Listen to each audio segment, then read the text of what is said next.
magandang araw po sa atin lahat, no? Ito, Pangulong Bongbong Marcos habang sinisiraan ng kanyang kapatid, ha?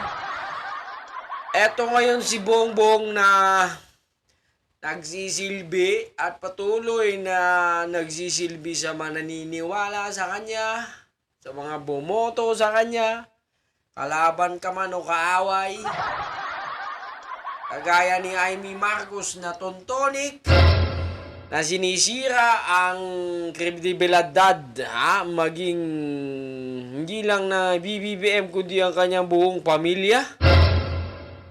Ewan ko ano man ang inaiisip ng babaeng ito, kapatid na naman niya yon, hindi naman niya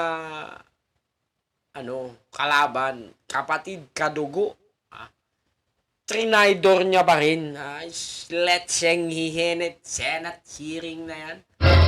Panoorin natin ang ginagawa ng presidente, Hindi lang tayo puro banat dito. Nakikinig, nanonood din tayo, Pagka na-appreciate natin yung mga magagandang ginagawa ng gobyerno.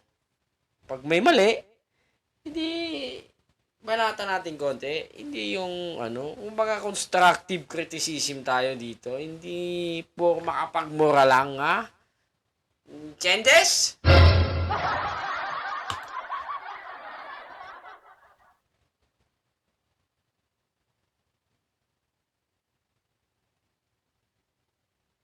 To give livelihood assistance to the people of Samar. Today, nandito naman ako para itupad yung pangako niya sa mga tao nung zona niya. Sabi niya, we should bring medical services closer to the people and not the other way around.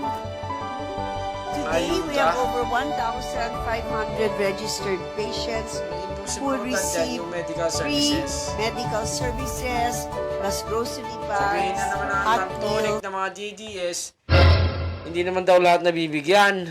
Malamang, mayayaman naman kayo Padami nyo nakukulimbat Diba? Medicines, medical kits, etc. This is possible not only Yung because of mga sasakyan na dinadala sa mga urban poor, mga komunidad, ng mga semi-hospital na. So, ito dapat ang sinusuportahan, hindi yung sige patay lang, patay. Yawa. the government partners, but because of our private partners. And today, thanks to Toyota and Metrobank, we are donating a mobile van para hindi na kayo pupunta sa ospital. Yung van ang pupunta pag may typhoon, ganyan yung van mismo ang pupunta sa inyo. Hindi mo na kailangan pumunta sa ospital para ma-check up ang iyong high blood. Yung high blood lang ang pinag-uusapan. Diba?